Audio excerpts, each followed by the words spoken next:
Be seated.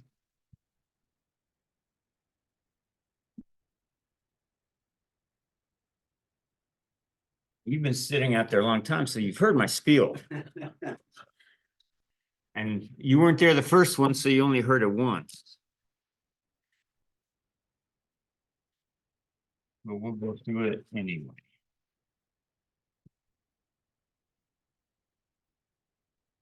We want to call the docket and just ask for your announcements.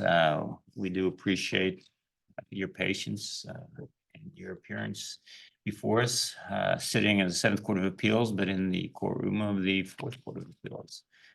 Very much enjoy this courtroom. Have a lot of people looking back at us.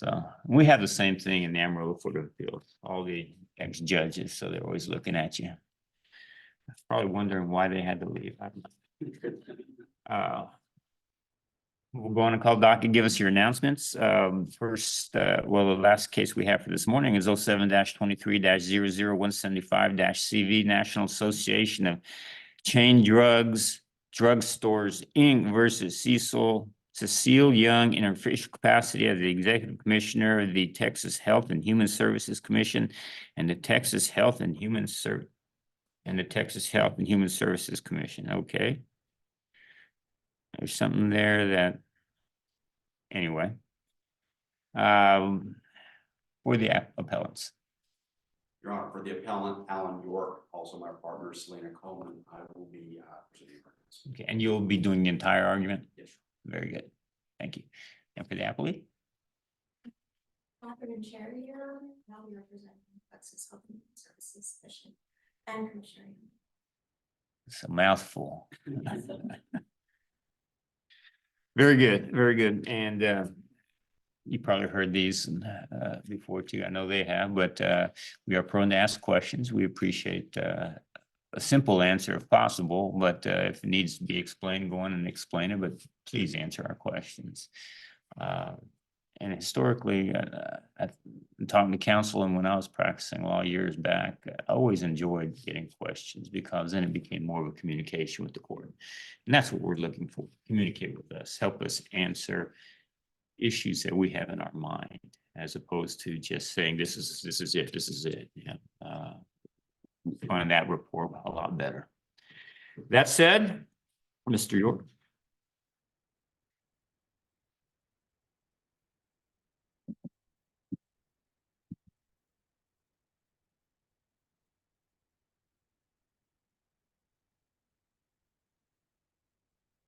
Thank you, Your Honor, and may it please the court. Again, my name is Alan York, appearing on behalf of the appellant this morning, the National Association of Chain Drugstores. As Chief Justice Quinn pointed out, I was able to sit through the first arguments, and I'm glad that we saved the most exciting case, the Administrative Procedure Act case, for the last to bring a little bit of life to the party. But levity aside, this is an important case, and as the court is aware from the brief. Clock real fast.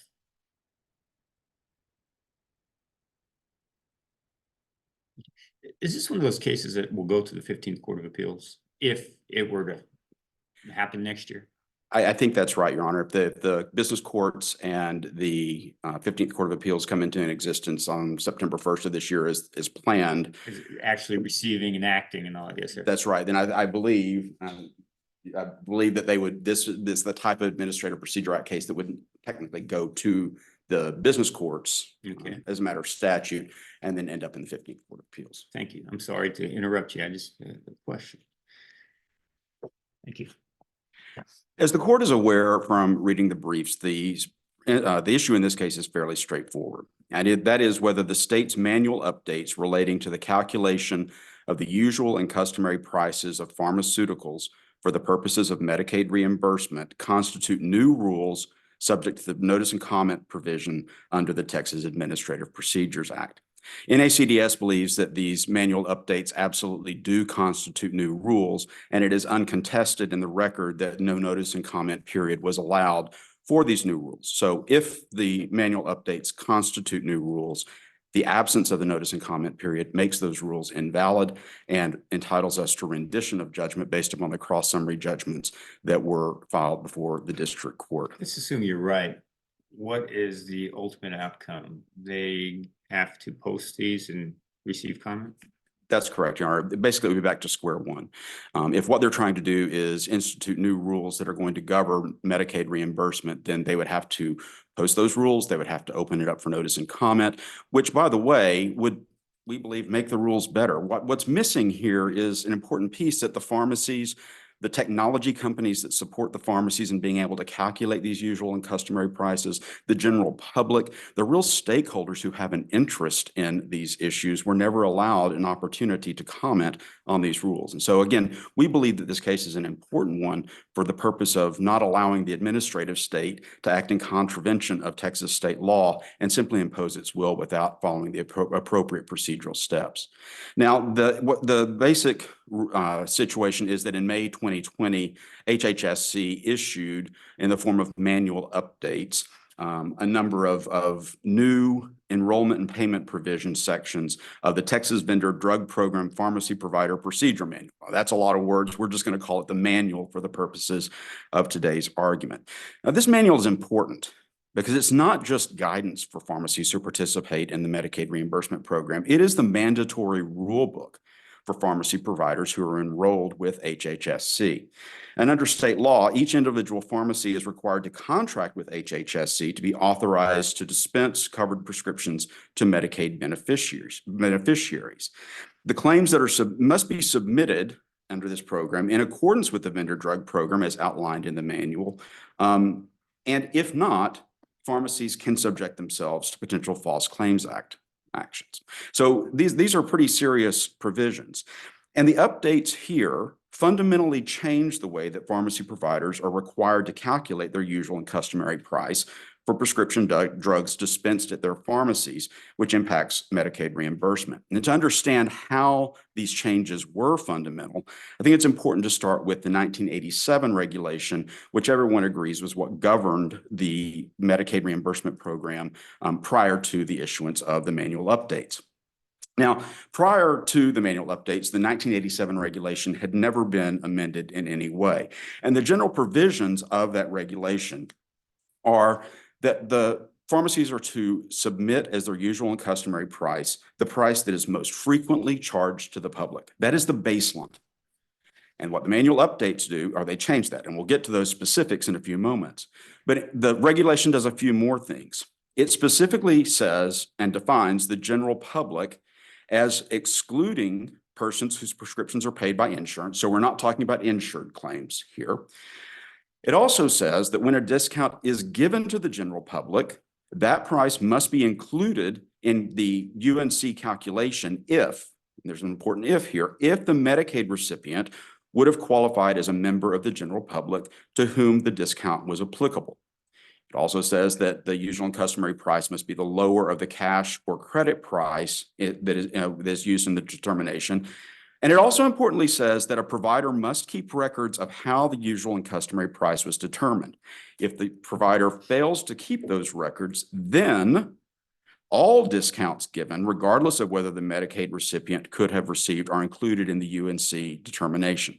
So really three important points. First, the whole scheme is based upon the submission of the most frequently charged price as the usual and customary price. Discounts may be included in that determination if the Medicaid recipient was a member of the general public who would be qualified for that discount. And the only way that you obviate the inclusion of that discount based upon the Medicaid recipient being a member of that general public segment is if the pharmacy fails to keep proper records. So those are sort of the three pillars of the original 1987 regulation. Now, what the regulation does not include is any requirement that pharmacies automatically submit an advertised discount price as usual and customary, any requirement that pharmacies automatically submit membership program pricing as usual and customary, any requirement that pharmacies submit the lower of the most frequently charged or discount membership prices as usual and customary. The regulation from 1987 makes no reference, in fact, to third-party discount programs or membership programs. It does not define the time period to be used in determining the most frequently charged price, what's called a look-back period in determining UNC. And it does not define the definition of the quote, same drug. It certainly does not define it as being the same regardless of the quantity of the drug that is dispensed. Yet all of these things that the statute from 1987 does not do are exactly the things that the May 2020 manual updates opted to do. Now, obviously, one of the questions here is whether the manual updates constitute a rule. And as we set out in our reply brief, there really is a continuum of case law that I think is useful to employ here. On one end of the continuum, we have the Supreme Court's case in El Paso Hospital District that dealt with a situation involving the HHSC, which changed the base year for calculation of Medicaid reimbursement to extend to claims paid 6 months after the base year, language that wasn't included in the statute issue. And the Supreme Court said, no, that is changing the rule in a way that impacts the rights of those who are seeking reimbursements under the statute. And that constitutes a rule that has to be subject to notice and comment rulemaking.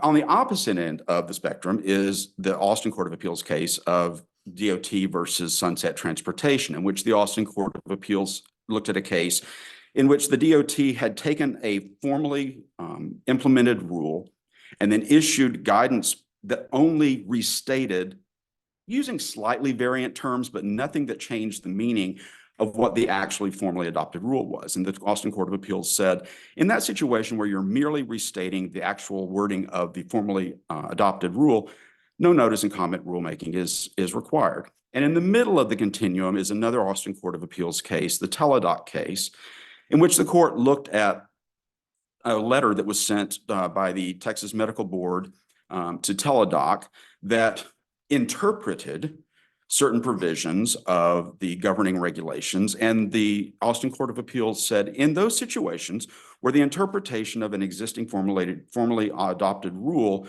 constitutes a change that impacts the general rights and welfare of the folks who are subject to that rule, even that interpretation constitutes a rule that is subject to the notice and comment rulemaking authority. Where does San Antonio Court of Appeals stand? The San Antonio Court of Appeals actually has a case of EATX versus TABC, San Antonio Court of Appeals from 2016, that actually, again, reiterates the idea that behind Teladoc, specifically saying that an interpretation of an existing rule is a new rule that must undergo notice and comment period. So the courts are consistent. An interpretation that changes? Or Yes, just- again, I think Chief Justice Quinn, we would, if it's doing nothing more than restate what the rule is, then I think that the courts Texas law is consistent that that doesn't require notice and comment. But an interpretation that adds to, amends, supplements, changes the way that the rule is applied, that's subject to notice and comment rulemaking. Had the rule not already been applied differently through previous cases that had happened? I think there was some in Appley's brief suing CVS for different things, and the rule had been interpreted as different, and that was just merely what they were updating.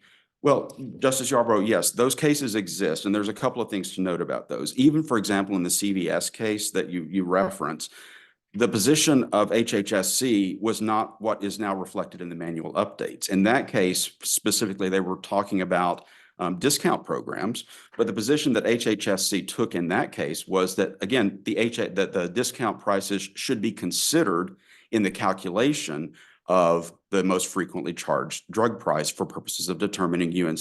The manual updates do something very different. The manual updates completely skip over that and now say that what is to be submitted as the usual and customary price is the lower of the advertised discount price or the most frequently charged price. And so instead of taking the discount price and using it as the original regulation says to use it, which is in determining what the UNC is, the manual updates now skip a step and simply say, oh, well, we get the full benefit of whatever the lowest advertised discount price is. That's what you submit as UNC, unless there's a lower frequently charged price. In essence, what the discount provisions of the manual updates are trying to do is they're trying to create a most favored nation type of a situation for drug pricing for Texas Medicaid. Now, I'm not here to say whether that's good or whether that's bad, because that's not the issue here today. The issue is that while other states have most favored nation type clauses in their UNC definitions, Texas doesn't. Texas regulation says the most frequently charged price. And what the manual updates do is turn that on its head and say, No, you have to submit the lowest advertised discounted price. That's a complete change to the way that pharmacies do business in the state of But Texas. they're arguing that the 1987 rule, that was the intent. We always wanted the lowest. Well, Your Honor, I would say two things. Number one, that's not what the statute says. And if the state's position is to be believed, this court would have to look at the 1987 regulation and try to discover some Easter eggs hidden somewhere in there, because the things that they accomplished through the manual updates are nowhere referenced, are no way a fair interpretation of the language that's used in that regulation. And in fact, as we've pointed out in our briefing, are counter to the very positions that HHSC has previously taken. The extrinsic evidence considered by the district court included evidence that HHSC had for years determined that it could not capture membership pricing discounts in its UNC determination, and certainly could not capture third-party discount pricing in its. Your emails that were referred to or something? That's correct, Your Honor. That's correct. And in fact, there was a later, I believe it was 2010, a chart, internal chart from HHSC that made reference to the fact that if they were going to try to capture these types of discounted pricing, that would require statutory change. And so what we're talking about here is we don't believe that the court needs to get to any of that extrinsic evidence, quite frankly. We think NACDS's position is that this court should take the state up on its offer and look at the 1987 regulation and look at the manual updates. You cannot reasonably trace the language of the 1987 regulation to all the requirements that are now contained in the manual updates. So we don't believe that you have to get there, but to the extent that the state is arguing that the language is ambiguous enough in the 1987 regulation to find these hidden Easter eggs and make it mean what the manual updates now say, then the court should look at all the extrinsic evidence. And that extrinsic evidence shows that there really is a very wide gap between what HHSC is arguing now, that the statute always meant this. If it was ambiguous, I guess in the concept that the Supreme Court talks about ambiguity, it's two reasonable interpretations contrary. And they do try to fix ambiguity and come out with a statement that this is what the rule says or means. Is that a change if you were subject to two different interpretations? Yes, Your Honor, because we believe that's an interpretation of the statute. And to make that clear, it's, looking at specifically the changes in the manual updates makes clear again that even if these are interpretations that the HHSC is trying to get across, they may be good, they may be bad, but they're subject to notice and comment. And let's just tick through again some of the things that are certainly raised in the briefing, but the actual changes that are represented by the manual updates. We've already discussed the fact that now pharmacies are required to automatically submit advertised discount prices as their usual and customary, only unless the most frequently charged price is lower. So it's creating a lower of standard. And again, to one of the questions earlier, the original regulation actually included a lower of provision when it talked about the cash versus credit pricing. And so if the state's intent was to get to a most favored nation of getting the lowest cost, they certainly knew how to write that when they wrote the regulation in 1987. That's not what they did. They went with the standard of the most frequently charged. But in addition to that, the new manual updates defines the term discount specifically to include membership club pricing and third-party discount pricing. Now, again, this is language that is contained nowhere in the 1987 regulation. It is positions that were never taken by the HHSC prior to the manual updates, including in the litigation, for example, with CVS again, where they were only saying that membership pricing should be considered in the determination of UNC, not that it should be automatically submitted as UNC. This also, the manual updates also expand the list of reasons that pharmacies cannot exclude Medicaid recipients from a segment of the general public to include the payment of a nominal fee. And so it's changing the definition of general public that was contained in the regulation through the method of a manual update. Importantly, the manual updates also do a couple of other things. They establish a look-back period in determining the usual and customary price of between 30 and 90 days. Now, the state has argued in their brief that because it's a 30 to 90 day sort of soft and fuzzy, it's prescriptive only, and it's going to be considered on a case by case basis. So that's not a rule. The problem with the state's argument here is that that's not all that the manual updates do. The manual updates also specifically exclude the idea of a one-day look-back period as being reasonable under the Medicaid reimbursement statute. Why is that important? Because again, going back to the CVS litigation, one of the positions that was taken by CVS in that case, and this is all in the record, I'm happy to provide the court with the citations to the record sites, but CVS took the position that using a one-day look-back period would be reasonable. Now that predated the manual updates. What does the manual updates do? The manual updates actually change what the pharmacy industry was doing and imposed a rule that said, we're going to have this presumably reasonable 30 to 90 day look back period, but as a matter of law, you can't use a one day look back period. That's a rule. It's a change, and it's something that would have been subject to not the notice and comment period. And finally, the manual updates change the manner in which pharmacies are required to analyze their usual and customary pricing with regard to the same drug. I want to switch gears just a Certainly. little bit. I want to actually talk about the jurisdictional issues. Okay. So I didn't find a cross notice of appeal on the plea to the jurisdiction, but our court routinely looks at jurisdiction on its own to see if we have jurisdiction. Do we even have jurisdiction to hear this case? Well, Your Honor, yes, you do. And the reason that you do is because if the court determines that these are in fact rules, then Texas case law would say that you do have jurisdiction. What's interesting about the jurisdictional issue is we've raised, of course, in our briefing that the state did not file a cross notice of appeal to challenge the trial court's denial of its plea to the jurisdiction. And yet in its prayer for relief in its brief, it asks that this court overrule that ruling. We've cited in a footnote in our reply brief, I know from a Dallas Court of Appeals case from 2008, that specifically says that if you don't file a cross notice of appeal from a denial of your plea to jurisdiction, you failed to preserve that issue for appeal. You sat here in the last case. One of the issues was jurisdictional issue brought up for the first time on appeal. And the city said that you can do that. If you can bring it up for the first time on appeal, which you can, why could you not hear issues related to a plea to a denial plea of jurisdiction that they didn't file a cross notice? Why couldn't they could bring it up for the first time on appeal?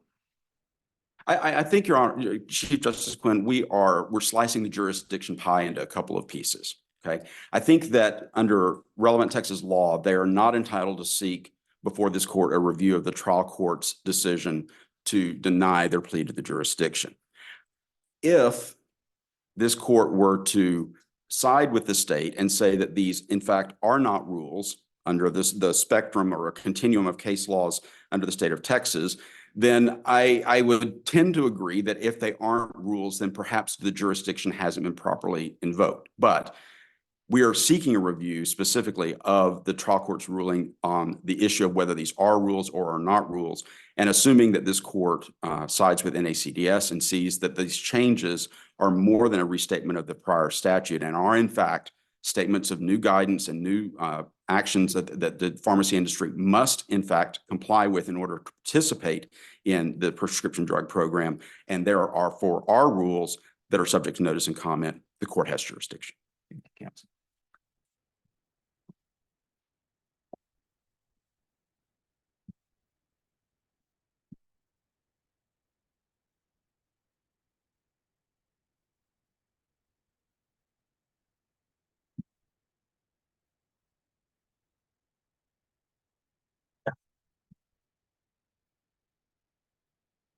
Whenever you're ready, counsel. May it please the court, as I already introduced myself, but I'm Catherine Cherry. I'm from the Solicitor General's office. We're here today because NACDS's members don't want to do any of the things required by the 1987 rule. They don't want to report their discounts and advertise discounts to Texas Medicaid. They don't want to treat same drugs the same when the quantities are different.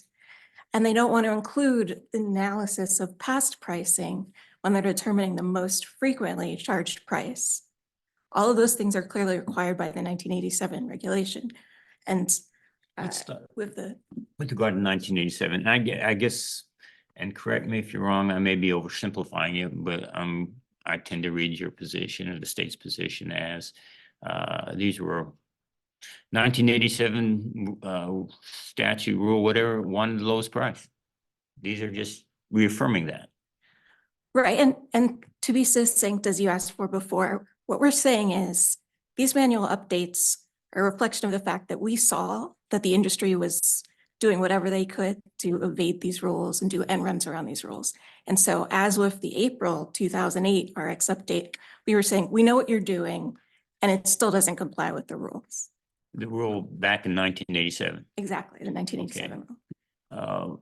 Let me just carve out a little bit, the look back period. What in the 1987 rule created a presumptively correct period within which to gauge cost or whatever, to look back, so to speak?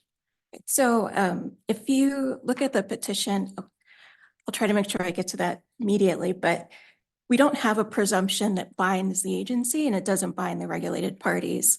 So it's just a suggestion of, here's what we think might be a reasonable amount, but it's also on a case-by-case basis. So if you have a lot more sales because you have a lot more pharmacies, then maybe that's not the appropriate amount. But because this is just prescriptive, and I'm sorry, this is not prescriptive, and because it's not Yes. binding. But what we were looking at was, if you look at their petition on CR 23, But that period, excuse me, that period was like the 30, 90 day or something like that, presumptively appropriate period. So you're suggesting that it could be 2 weeks. exactly. So what we It could say be is, 1 day. well, it can't, so what they say at CR 23 is that they can submit their retail price in the morning. So what they're saying is they don't have to look at past pricing at all.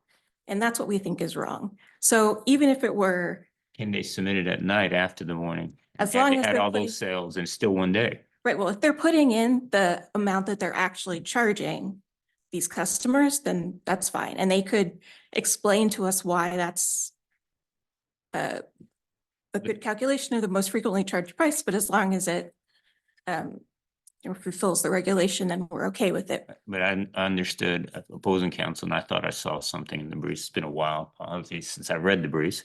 But I thought I saw something in there saying that we won't take a 1 day. Yes, we certainly won't take a 1 day, but what we were referring to was this, we'll send it in the morning and we won't look at any past pricing, which is what even these members of the industry admitted that that's what a lot of these pharmacies were doing. If the department's position is that the pharmacies were not following the 1987 rule, why not just have the department or the AG bring suit against those departments for violating that rule? Why change or do the update manual? Well, we did bring suit. There's actually several settlements between 2012 and 2019 against Albertsons, Randall's, CVS, and HEB. And then also the federal government, whose rules on this are very similar to ours. Not only did they sue Walgreens, but they included in that settlement that Texas's requirements were the same. So we haven't enforced all of these rules. So for example, I don't think we've done a same drug analysis yet, but we are figuring this out and getting to it. Help me on how this issue works. So if you bring a suit against CVS or HEB, so CVS, we're not gonna have a 1 day look back period anymore. Does the industry just know that now, or is that updated somewhere, or how does that come into a quota? It seems like an easy way to have a rule without having to update anything. Okay, if I can, With regard to your 1 day, it's a little bit, and what we were just talking about, that's not even a 1 day update. Well, because you could have a 1 day as long as you follow your information at the end of the day as opposed to the first. So how does the industry know that? Right, so if I can respond in two ways or bring up 2 points. The first point is if these all ended in settlements, but if the industry thought that we were misinterpreting the rule, they could have brought an as-applied challenge. They could have even brought one under the DJA when they thought that they were in danger of that rule. And as early as 2008, in some of the presentations by, I think this was Walgreens at CR 848, they're talking about can they use things like nominal fees and other strategies to evade reporting the discounts that are offered to the general public by making a false statement. The other thing is, Before you go too far, Oh, just sure. on that answer alone. So these are settlements, I guess, with the government industry, so they're public. And I guess the settlement is published somewhere, and that's how the industry knows what was reached in the settlement? well, I guess these are obviously huge pharmaceutical companies. And so we would expect them to, one, know the 1987 law, but certainly know when there's a settlement with millions of dollars at stake that's being brought by the state government and the federal government. But even if that weren't the case, you have the RX update from 2008, which addresses these discount membership programs, which we think is why they went on to the third-party discount membership programs to avoid what we were saying, which is a discount is a discount. The other, and of course, I think that they emailed us as well in 2008 and we made our position clear, but maybe I think that might have been 2012. But to get to your second question, if we had to promulgate a new rule every time a regulated party found a way to evade the rule or found an end run around the rule, we would be constantly promulgating these new rules. And you can see just in this example where the movement from discount membership program to third-party membership program, the move from same drug to same drug, except when it's a different quantity. These are all things that, potentially would have required us to, within the past, X numbers of years, keep promulgating these different rules, especially if we then had to say, okay, you can't use the cards that the 1987 rule says you can't use. You can't use a nominal fee when you're repaying it through a rebate, or you're instantly repaying it through a gift certificate. Also, you can't use a nominal fee when under, I think, B2, that's a type of repayment, and that the nominal fee that you're paying is just a advance payment on a discount that you're getting on the drugs that you're purchasing later. So there's just, obviously these companies are very creative, and we can't keep up all the time. So you're saying the creativeness of these companies, what they're doing still falls under this general umbrella of 1987. Exactly. And I can go. And even though they're becoming creative, they're doing specific instances that we think they're still under the umbrella, but we're going to make sure that they know it's under the umbrella because we're going to say this. Exactly. These manual updates come out about once a month. And usually they say things like, you do have to fill out the form. You do have to fill out the pharmacy enrollment agreement. And so here we were just saying, here are the things that we know you're doing. They're still under the 1987 rule. Go on. I had that exact question. Can you give me an example of a policy manual update that you think the pharmacies would agree with was not a rule, but just merely an update? And it may be something as simple as filling out a form. That's a good question. And I think I'm trying to remember what page it is in the record, but there are these kind of administrative notifications when there's I think the first. So if you look at, I think this is 480, we have an example of the 2020 manual update. And there, if you go to like the gross amount due, that's just hopefully an explanation of what we mean by that. Clarification code for how to submit a particular pricing, that's it. It's numbered at 485. hoping that's right. So those things would be, another one is remittance advice files. So pharmacy providers will receive the following files each week. So the manual updates are, I wouldn't say boring, but they're kind of these everyday notifications or every month notifications to the industry. If the court, like, I can quickly go through each of the challenged rules, or Just a real quick question before you do that. We still have a little bit of time left. With regard to clarifications, you're saying that we have the umbrella, we have the ingenuity of the industry starting to say, well, we're going to try to do this, do this. They're interpreting the umbrella saying, but maybe we could do this. And maybe we can do this under the rule. And then I understood opposing counsel argue that if there's a little bit of ambiguity in there, it can be interpreted different ways, and then they clarify it. That is in itself is a rule. When you clarify to remove the ambiguity, and if I misinterpreted that, please correct me. I don't think you misinterpreted it, but I'm going to add a caveat, which is it can't be ambiguous just because they say that it's confusing. So these terms are very obvious. Same drug. I had no idea that you could split it by quantity, and discount, advertised. These are all terms that should not be ambiguous, but they're claiming are ambiguous, and that's not enough. Ambiguous. It's just make believe they were. If you clarified that, would that be a rule? To remove the ambiguity? So if we interpreted it, then it would be, if we interpreted it and that interpretation was binding, then I think we've hit some of the requirements for a rule. What we've done here is the authority for the things that we're saying is still the 1987 rule. So say that a party doesn't like what's in the manual updates. When they do their as applied challenge or their declaratory judgment action, they can say, look at the 1987 rule.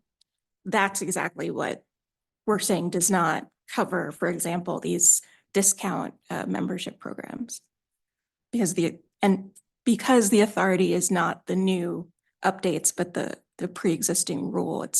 These updates are not a rule. Why do the update then? This was kind of or not kind of but we had done this before in 2008.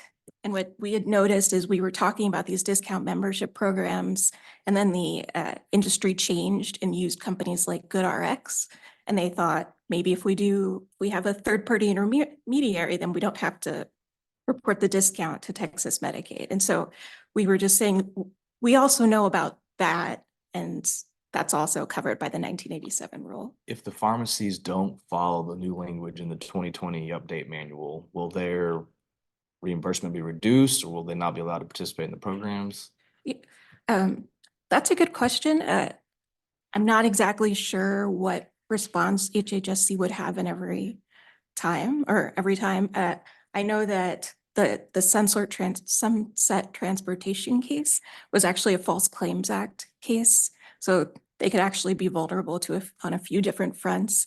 In the past, it looks like we and the federal government kind of charged what we thought was not exactly the difference, because I think that sometimes they've overcharged us by like $3 billion, but a certain large amount, like millions of dollars. So we've kind of required a repayment of how much we've been overcharged. I want to talk about the jurisdictional issues with you as well. Yes. So help me figure this out. I know it's a little murky if you really delve into the details about whether you can go in a declaratory judgment or not. Let's set that aside. If it's not a rule, well, then there's probably no jurisdiction to bring the case. But at the trial court level, she denies the plea of the jurisdiction, but then grants the department's summary judgment. How do we mesh those together? At this level, because you can still bring a summary judgment motion with the jurisdictional argument, that these changes or these directions don't have a difference in terms of the relief that we can get, because we can still say there's no jurisdiction because it's not a rule. We in our brief asked for reversal of the PTTJ, but that was an error on our part because we hadn't cross appealed. Also, I wasn't there at the trial and I've gone through the record and I've looked, but I'm not exactly sure what the trial court was thinking when they granted one but denied the other. But our briefing certainly said, we basically just repeated the arguments. We went on summary judgment because it's not a rule, and we went at the PTTGA level because it's not a rule. Unless there are any questions, I'll just run through our view of these 1987 rules. So one of the things that my friend on the other side was talking about was this lowest of provision. And what we're getting at there is basically that what we were finding was that when there was price matching, these companies were not reporting the price matching. So there'd be, for example, the advertised price, but the price matching could be lower or higher than the advertised price. So that's what we were saying is if the advertised price is actually higher than the discount that they're receiving, then they need to report the discount that they're receiving because it's still a discount. So, and that's only the case if that's the most frequently charged price. So if the if they're getting this lower price more frequently, then that would fulfill the requirements of subsection A. If, for example, if they'd only do price matching for a day or two and the span that they're looking at is 10 days, then that wouldn't be the most frequently charged price. I think that's just one part of that. I think with the discount membership programs, our position is just, these are still discounts. When they talk about distinctions such as, and you'll see in some of the presentations that they're talking about these distinctions, CR 848, for example. When it's a nominal fee, what's happening is that the customer is basically just paying up front for the discounts that they're going to receive using this card. And also you can see they don't actually have to pay the annual fee until they start buying the first prescription. So it's just another way to, I think, make these. Do we have Artificially. to look at any of the other lawsuits or cases or case law out there when analyzing the update manual to the 1987 rule? Or is it just, we only look at the 1987 rule and look at the new language? We don't think you have to. We do think that the Garb v. Kmart case from the Seventh Circuit is helpful. But the only reason that you might look at the past is to say, they definitely, I mean, the statute of limitations was 2 years. So in terms of whether or not they can challenge this now, this isn't a rule. So they would really have to go back and see when the 1987 rule was enforced against them. So, and what we're just saying there is they've had these notifications over and over and over again, and they basically just challenged them now. But you say they've had these notifications over and over again. These notifications are from other like lawsuits that have happened. It's not a change or an update to the policy manual. Well, we sent out an RX update, April 2008. In there, we talked specifically about these discount membership programs, and we said, you know, these are still discounts. And The RX update doesn't apply like the policy manual does. I mean, it doesn't have any teeth, right? well, in terms of teeth as in, is this a rule? Neither of them are rules, and both of them are informative to the industry on what our position is. So why not put these updates in the RX update instead of the change in the policy manual? I don't actually know why they choose one form versus another. However, under the precedents like Sunset Transportation and Leaper, the form that we're using, whether it's an FAQ or whether it's a kind of official sign, doesn't really make a difference in terms of whether or not it's a rule. But right, it's not in the record why we chose one. I think if I wanted to guess, I think it was because the timing of the emails with NACDS was close to the time when we anticipated issuing the update, but we could have also just done another RX update. So I don't know for certain. I'm at 13 seconds, so I don't want to bring up a new issue. And if you have any more questions. You speak fast, yeah. I Fine then. think I'm good. Thank you very much. Thank you. Better?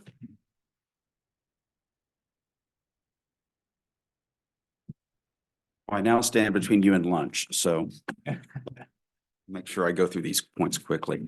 May it please the court. the state tries to take the position that NACDS is present in this court trying to evade the rules in some way. That could not be further from the truth. NACDS is here because it wants to be a participant. It wants to be a partner in the creation of these rules in a way that work for the state and that work for the pharmacy providers who are providing the prescriptions for Medicaid recipients. But in order for that to happen, we have to be invited to the party. That's what the notice and comment party is for, and that's what this lawsuit is about. Now, the state makes reference to the 2008 RX update, and I do want to take this up for just a moment because it's important what the 2000 update says and what it doesn't say. That 2008 update, to the extent that the state is relying upon it, makes reference to, for example, if there is a Walmart club that everyone is getting the price for, or if people get the prices based upon asking for the prices, you should include that.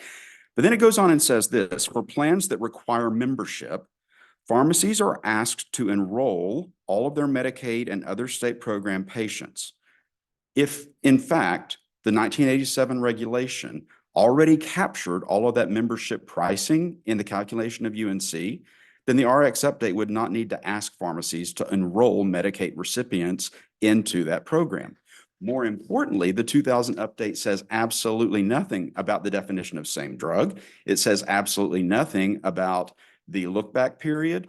It says absolutely nothing about third-party discount programs. And so to the extent that the state is trying to rely upon this 2008 RX update as some kind of a notice to the industry of all the changes that are contained in the manual update, simply fails. The same goes true, by the way, as Justice Yarborough was discussing with regard to lawsuits. These lawsuits resulted in private settlements between the state and an individual company. There's been no evidence in the record that the state then went out into an RX update or any kind of notice to the industry and said, oh, by the way, we've just prevailed on X issue. And as you all know, that's what the 1987 statute stands for, has stood for the whole time. That's not the situation. And as we pointed out in our opening argument, the position that the state took in some of those lawsuits is not even reflected in the position that it now takes in the manual update. I made reference to two things. The first being that what the state's position was that membership pricing should be considered in its usual and customary. That's at Clerk's Record 2451 to 2452. And also the look-back period issue that CVS was arguing that a one-day look-back period was reasonable prior to the manual updates that overruled that, and that's at CR 2108. Was the ultravirus claim a way to in-ground immunity? No. No. Is there a route with competing summary judgments, we've got to declare what the trial court should have declared? Okay, so if we were to go with your way, is there a route that says, yes, these are new rules and they're unenforceable, but not declare Commissioner Young was ultravirus? Well, Justice Yarborough, I think that the ultravirus claim is really sort of subsumed into the rule issue. If these are rules and notice and comment period wasn't followed, then the rules are invalid. And by necessity, the ultravirus claim is either established, but it ultimately becomes almost irrelevant, because to the extent that the claim is based upon the commissioner's failure to act in appropriate ways in response to these manual updates, the manual updates are now invalid. So I think that that's one of the reasons that we've included in our briefing, but we didn't focus on it in our argument. From the commissioner through your ultravirus? I'm sorry? What did you want from the commissioner through your ultravirus? What was your relief? Well, there were several things that, for example, there were certain steps that the commissioner should have taken if, in fact, these rules were put into place, creation of certain processes and things like that she failed to do. Those have been related to publication, comment period, things like that? No, it would have been more follow-on, and assuming that these were enacted appropriately, that there were additional follow-on actions that she should have taken. In my 25 seconds that remain, I do want to hit one thing. It's just a very simple hypothetical that really does show the fundamental change between the original statute and the manual updates. Under the original statute, let's assume that a pharmacy has a penicillin price for a 30-day prescription that is $5 to the general public, and it has a membership program that has a paid membership, and for those people, it's charged $3. 250 people, the 250 members of the general public get it filled at $5. 2 people get it filled at $3 under a membership price. Under the original statute, the most frequently charged price would be the usual and customary price, and it would be $5. Under the manual updates, even though there are only 2 people in that scenario who got filled with the membership discount price, that would automatically become the required submitted usual and customary price, which flips the original regulation, which requires most frequently charged as the baseline, completely on its head. That is just one way to demonstrate the scope of these changes, the scope that are these manual updates that are in fact rules that should have been subjected to notice and comment. Council. Thank you all.